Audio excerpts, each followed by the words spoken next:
And we are back with day 2 of the NHL Draft for the Hockey Princess podcast. I am your host, the Hockey Princess. We have Chris, the old guy, once again. Of course, guys, day 2. It's been a long day 2. Sorry, we got a little technical difficulty. We got feedback going on. That's Yeah. Are we still live? We are still live. Woo! We had weird feedback. What do you want, Rucho? Come here. But it's okay. All right. What were we talking about? That we're here. It's day 2. Yeah, I should have just seen Hockey Princess. She looked like she was in a draft coma. I'm a little in a draft coma. Just sitting there like. Yeah. And everybody continues to say, oh, he's an exciting skilled player.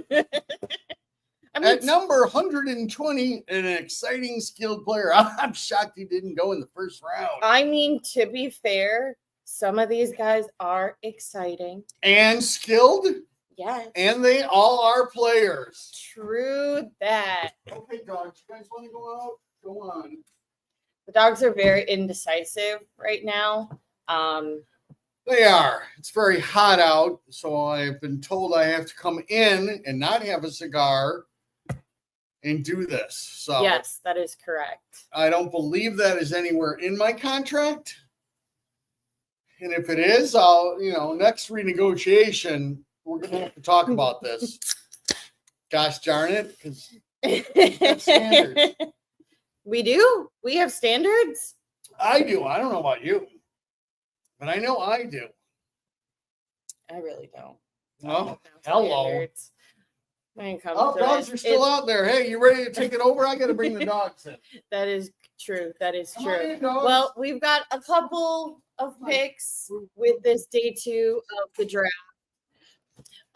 We've got, like I said. Oh my God, are we back to feedback? Yeah, we're back to feedback. Really blacked out. There we go. I promise, guys, we're somewhat functional. We are not. We need an intern. Somebody could become our intern. That would be great. Yes, please. But like I said, we have some picks this day 2, some Blackhawk picks.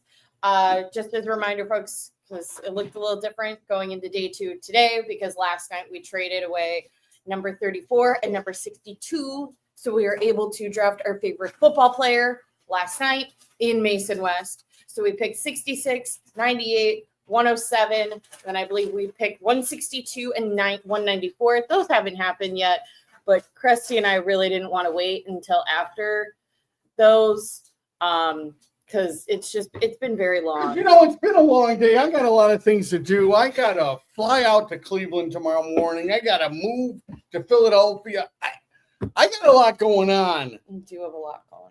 Are you going to try to go find Porter Martone in Philly? I am not going to try to find Porter Martone. I'm sure Porter Martone will find me. Okay? I'll be in the theater district in Philadelphia. We're at about, I don't know, whatever that main Broad Street in 16th. Oh, there you go. There you go. So with our first one for today at pick 66, we got the Nathan Bain. We'll learn the pronunciation. Point. He is from the WHL, plays for the Kamloops Blazers. A little bit of a drop. I think people had him anywhere between, I think the highest I heard was 34 and the lowest I heard was in the 90s. But most of them I heard it was pretty high up there. So a little bit of a slip for him. Everything that I've been hearing is he has a somewhat solid foundation for where he is in terms of, age and size, but it's kind of the yes, and we need more. So I don't believe he is set to go to college anywhere next year. So he'll go back to the Kamloops Blazers back in the W, unless we hear otherwise. So he's with the Loops. He's with the Loops. The Loops. The Loops. The Kamloops. Yes. Kamloops. Is that a city? Yeah. Kamloops. Yes. Kamloops. That's the name. Keep saying it, but yes. Starting to grow on me. Kamloops. Kamloops. All right. Yeah, I got nothing on him. I'm not going to lie to anyone. I've checked out. He checked out. I wanted one player or a couple players. Didn't get either one of them. The guy I wanted went like 3 picks later to the Philadelphia Flyers, correct? Yeah, Philly had all of your guys. Yes, they've got a lot of my guys. So I'm going to have to go there to Philly. I believe I'll be there Tuesday and ask for my guys back. Please. No, I'm okay. I mean, yes. I'm happy with either. Then we've got a bit of a gap between 66 and then the next one is 98 with your Julius Sumpf. He is 20, plays for the Moncton Wildcats, played a lot. And the first thing that everybody's kind of saying is he did a lot of heavy lifting for your Caleb Denoye. Who knows? I'm going to be honest. I don't have a ton on him because he's draft year plus two. But sure. Welcome to Chicago. I think this is about where KD is checked out also. He cared about getting his football player, and he's like, after that, I don't care. And then, I think he saw some tape on the Destroyer and saw this guy and said, well, why not him? We have a... Uh-oh. Nobody's, like, putting up dirty things, are No, they? if you like the Kamloops, that there's a town in Newfoundland called Dildo. I kid you not. Whoa. Canada's got some wacky names. And dildos in Newfoundland? Yeah. Okay. So there's the possibility some of the gangrene that we saw. Wait. So now they might have been from Dildo. I don't think they are. Weren't they from Newfoundland though? Yes, but there's many a town in Newfoundland. All right, I'm sorry. I don't really know what's going on as far as everything. Krusty's really bad at geography. I am, but if I can Google. There you go. So you know what I'm going to Google. You can just put it in. Boy, somebody just threw us completely off. That's okay. What were we talking about? No worries. I don't know what we were talking about. The Julius Sumpf, the Kyle Davidson kind of mailing it in. There it is. Yep. Oh my goodness. There's a lot of water all over the place. Let's see. Where is that? That's way up there. Okay. All right. That's just been taken out for me. Okay. So basically what we're figuring is Kyle then just saw this guy and said, sure, we're way down on the draft. Hockey Princess is now looking at stuff. Stop looking at stuff. So that's by St. John's. Yeah. I'm thinking some of Gangrene was from there. Sure. Okay. Let's carry on. Next, with the 107. See how I've speed bumped you already? So many speed bumps. I wrote too. We got another Julius Sumpf. He's person seeing Julius Sumpf in person. Steal for the Blackhawks. A steal? All right. And this is the Mooseheads podcast. Okay. So we trust folks that are watching the queue. Next, with the 107, you've got Parker Holmes. Really unsure about this pick, aside from the fact that Kyle Davidson must have a second home in Brantford, Ontario, with taking his third Bulldog.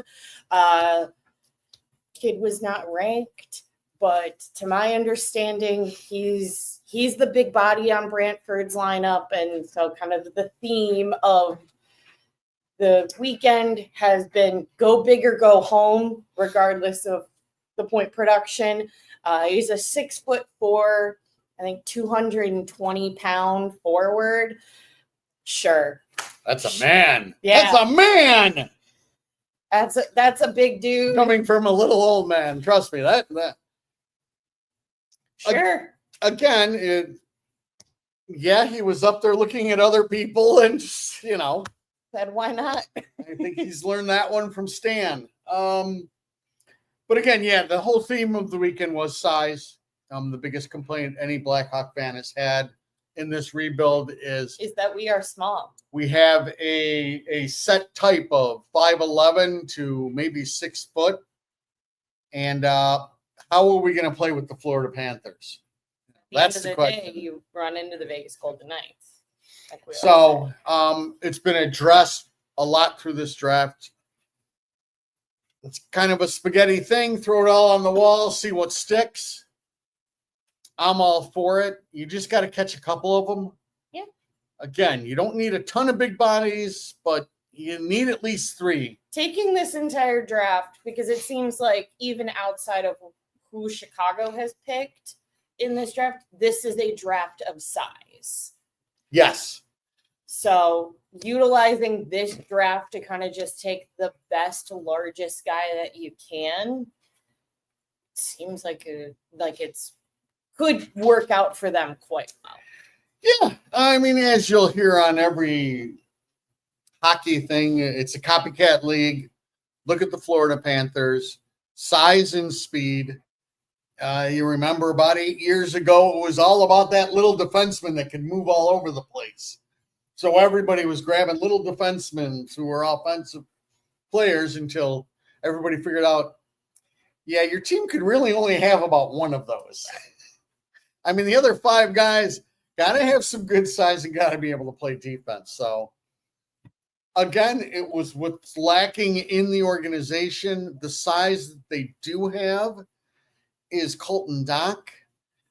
Even the rest of them, your Michael Templeys, all of that, have already seemed to have aged out to where you're figuring they're not going to help you anyways. Right. So what else? Do we got any other players? That's all that we have right now. There weren't really any big trades. You had one between Minnesota and Washington, and it was kind of just picks and AHL affiliates swapping. That was really it. The latest rumor that Friedman dropped, I want to say a couple of picks or before 107, was that Toronto and Vegas are setting up a trade for Mitch Marner's rights prior to July 1. And this will include, the trade will include actual pieces. I don't know any more details on that, but that's kind of the first thing that I've heard this draft weekend, aside from the Mitch Marner's going somewhere else this offseason. Yeah. I'll be interested to see if they actually make a deal prior to July 1 with his rights versus him just signing. Because if you're Toronto, you want something.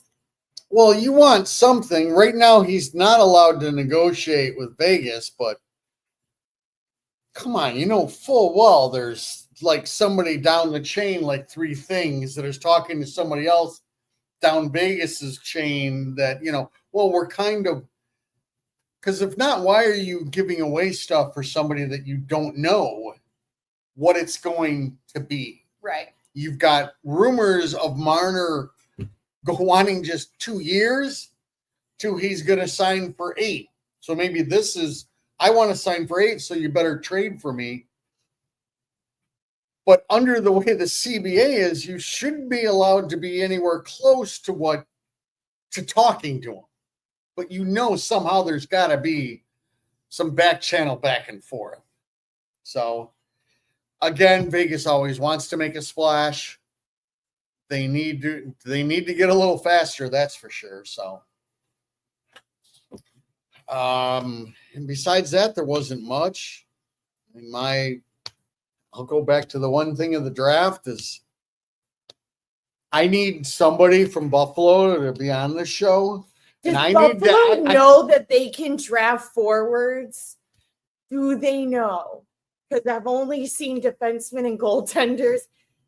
You can get people who can put the puck in the net, right? That's a position that you can draft. I'm really confused. I don't even need a podcast or a fan because they're probably of the same mind of not really being on the same side as their management.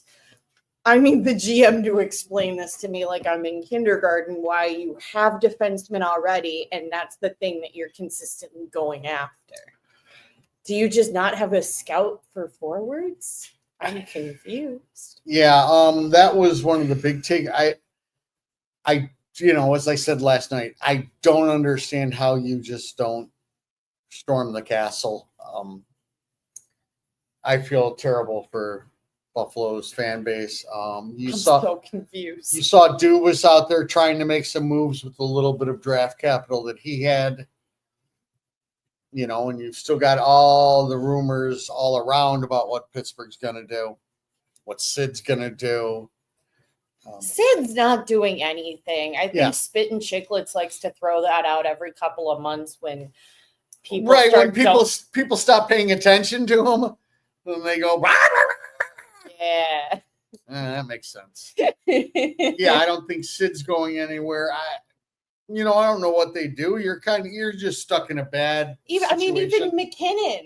There was a post that I think it was yesterday or this week where it was like an article about like a picture of like Crosby moving, and McKinnon's like, he's not going anywhere. This is fake. Yeah. So,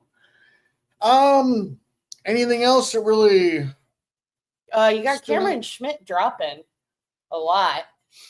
To be honest, I was surprised we didn't take him at 66. Just because, yes, he's small. Yes, size is the big thing. But after you pick 3 kids in the first round that are 6'2" and up, I personally didn't see it as the end of the world to go after the fastest kid in the draft. But, we want to keep with size. Sure, fair, Kyle, I'm about it. I'm surprised that he dropped as far as he did. However, I do think that he has the potential to fit into Dallas nicely. Because one, they don't have a size issue. They have either big guys or maybe guys that are in the like 5'11", 5'10" range that play bigger than their actual size. Also, Dallas is, in my opinion, the next step below a well-oiled machine, because I'm going to reserve that for that title for other teams. That's more of a Florida thing, but they're kind of that step below of a well-oiled machine. If this doesn't work, it's not the end of the world for the Dallas Stars. Or if he takes longer, or if there's issues in his development, you're not like, oh, we just threw away a useful pick. Yeah, no, he's slid enough to where, you start taking your flyers on whatever you're looking for. Right. Whether it be a tiny fast guy, a big slow guy, a goaltender who's not quite 6 feet. You're doing a little bit of your homework and you're trying to catch lightning in a bottle, and that's the objective for these later rounds anyways. Yeah. So, anything else? What else you got? You got plenty. You got all notes here. We got a little notepad. All I have I can never go anywhere without my tiny notebook. Oh, I do have a notepad. You do have a notepad. I do have see, there's my notepad. Not a lot of writing on it. Really don't have a ton. I think most of the action, and it kind of gave me flashbacks to last year. Most of the action was going to be done night 1 for Chicago. So I really don't have a ton of opinions. Intrigued to see what happens kind of the rest of this weekend and then going into July 1. I personally do not think we're doing really anything July 1. I think the biggest thing for KD was to lock down Ryan Donato. And aside from that, I don't think he wants to risk spending money or making a choice come free agency. I think he might be a little scared from last year's choices, even though last year's choices got me Tavo, and I'm still very grateful for that. I don't know if we make a ton of noise, or we could make a ton of noise and he's just been lying to us for the past couple of weeks about not making any noise. Yeah, I mean, it's twofold. Number one, we got all this information that all these fireworks were supposed to happen at the draft. Nothing. That didn't happen. But again, I think that also has to do with it being I a think that- decentralized draft, and there's an element of trades that you take out not being in the same room together. Well, yeah, I mean, you're able to talk to everybody, but kind of being down on the floor, I'm sure you might be able to accomplish a little bit more. I think it's also just, again, you want to spin the buzz so people are watching and everything else, which makes sense. As far as KD, again, I don't see him doing much. I think he wants to go with what he has. Unfortunately, that's bottom 5 again. I just don't think that's the best way to go. We can debate here. He's going to have to make hard choices. Yep. At some point in time. I think the time is now. You are going to have to start making trades that, if you're on the wrong side of it, will look bad. Nothing comes easy in this league. No. We've done the easy part. Brandon Hagel for the 19th pick and the 20-something pick. Yeah, that's pretty easy.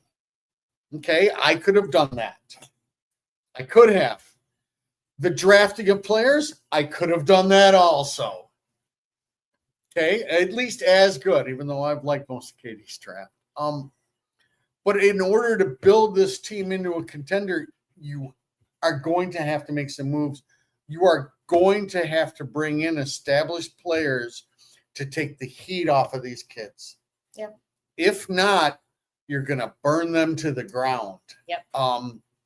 It's just not fair to them. You're saying, okay, you're the one running everything. You're the top person. Again, that's Toronto. And Toronto's done it for 6 years. That is true. I think they need some help. As all Blackhawk fans likes to say, how was it done before? Like your Martin Havlat. I mean, beginning of Johnny and Patty Kane's career, they had somebody who was more accomplished than they were. Yep. So, but we'll see. I think it's going to be more of the same. Hopefully, at least there starts to be accountability, and we don't worry about another wasted year like last year. Well, it's not going to be wasted because Sam Savoy is going to be on that opening roster come October, and that's certainly not wasted on the Hockey Princess. So that is all. That's it? Yeah. It's a short day. It's a short day. That is all. Thanks for all of you watching. We really appreciate it. Yeah. That is all. We will be back at it next week with our regular episode, talk more kind of free agency and anything else that's happened. That is all, and we will talk to you guys next time.